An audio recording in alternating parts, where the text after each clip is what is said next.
కుటుంబాలను ఆదుకోవాలనే చిత్తశుద్ధి ప్రభుత్వానికి ఉన్నది.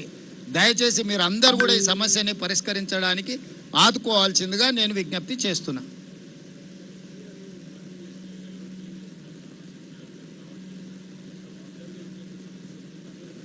అంటే ఇప్పటివరకు ఎన్జిఆర్ఏ మార్క్ చేసిన దగ్గర ఎక్కడైతే బాడీ అంటే ఎక్కడైతే మనుషులు ఉండడానికి అవకాశం ఉందన్న దగ్గర ర్యాట్ మైనర్స్ తవ్వితే దాంట్లో మెకానికల్ ఎక్విప్మెంటే వెళ్ళింది, అక్కడ మనుషుల ఆనవాళ్ళు ఏం కనిపించలేదు.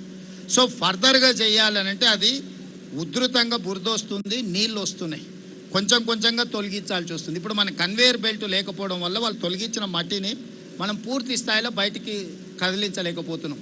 అందుకే రేపటి సాయంత్రంలోగా కన్వేయర్ బెల్ట్ను ఫస్ట్ మనం పని చేసే విధంగా తెచ్చుకుంటే అప్పుడు మట్టి వేగంగా తొలగించడానికి వస్తుంది. మట్టి తొలగించిన తర్వాత మిషన్తో పాటు మనుషులు ఎక్కడున్నారు వెతకాలి.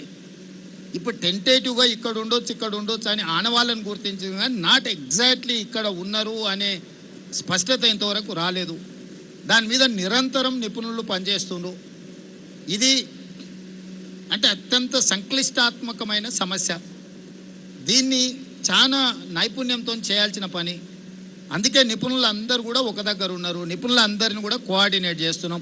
ప్రభుత్వం ప్రతి నిమిషం మీరు చెప్పండి, అసలు సంఘటన జరిగిన కొన్ని గంటల్లోనే సంబంధిత శాఖ మంత్రి లేకపోతే ఇక్కడ సంబంధించిన శాసనసభ్యులు, జిల్లా మంత్రి గారు, సాంకేతిక నిపుణులు అందరినీ స్పాట్లోకి వచ్చి పనిచేసిందా లేదా? మీడియా మిత్రులుగా మీరు మీ అబ్జర్వేషన్ చెప్పండి.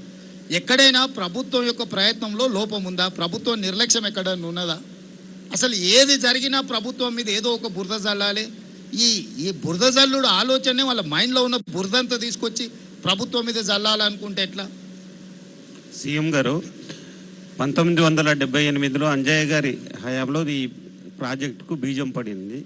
అయితే అనేక అవాంతరాలు వస్తున్నాయి.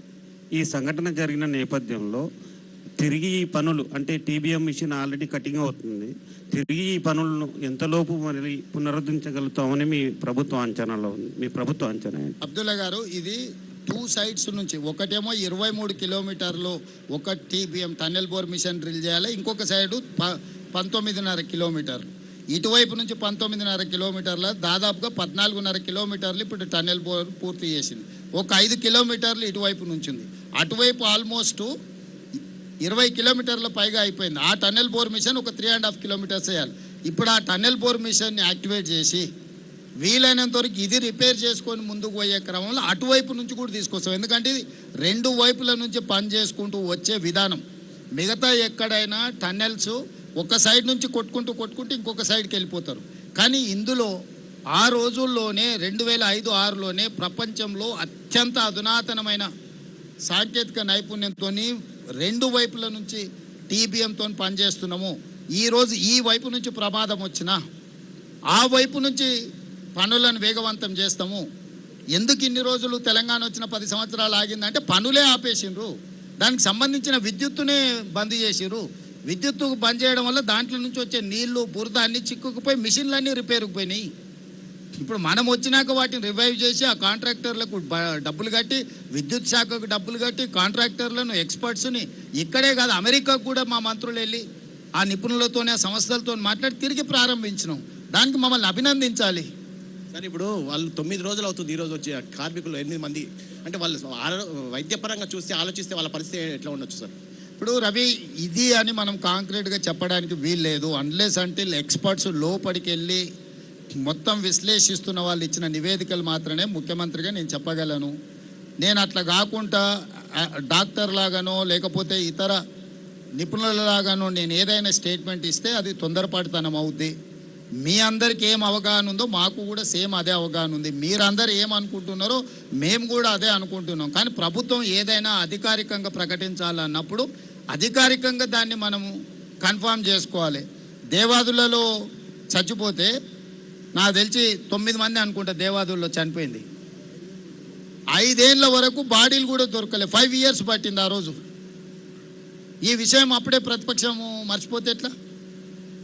సో ఈ ప్రమాదం అంతెందుకు, ఇప్పుడు మనం పవర్ జనరేషన్లో జరిగిన ప్రమాదం మీ అందరి కళ్ళ ముందరనే జరిగింది. ఇప్పటివరకు రిపేర్ చేసిరా?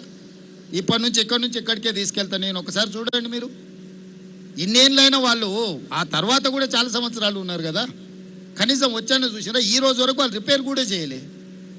సో ఇప్పుడు ఏదైనా ప్రమాదం అనేది దురదృష్టకరం. ఈ ప్రమాదాన్ని పరిష్కరించడానికి, ప్రమాదం మీద పూర్తి వివరాలు అందించడానికి నిపుణులు ఉన్నారు. నిపుణులు ఏ వివరాలు అయితే మాకు చెప్తున్నారో మేము అవి మాత్రమే బయటికి చెప్పగలము. మీరు అనుకుంటున్నట్టు, మేము అనుకుంటున్నట్టు ఏదైతే సమాచారం ఉందో మేము అది అధికారికంగా ప్రకటించడానికి అది సమంజసం కాదనేది నా ఉద్దేశం. ఇక్కడ పనిచేస్తున్నది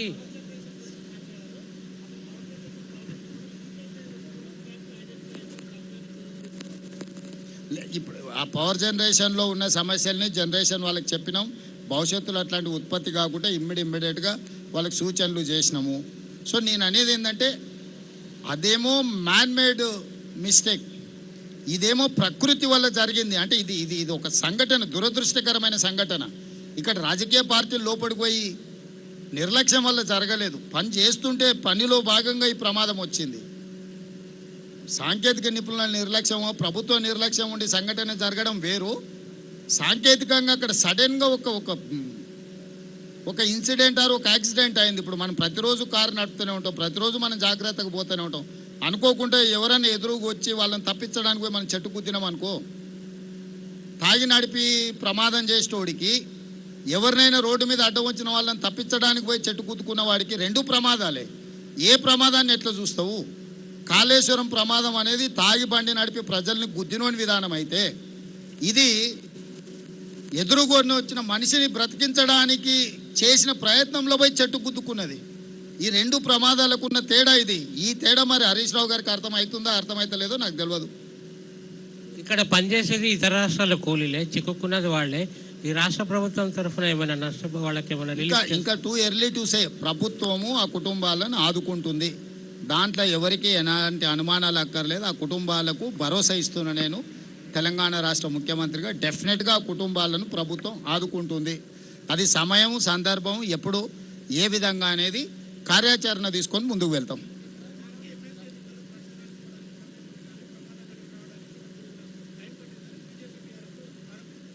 కరెక్ట్. కేసీఆర్ ఏడున్నాడు? ప్రధాన ప్రతిపక్ష నాయకుడు ప్రభుత్వాన్ని నిలదీయాలి కదా. కిషన్ రెడ్డి ఏడున్నాడు? కిషన్ రెడ్డి ఏ ప్రచారాలలో తిరిగిండు? కేసీఆర్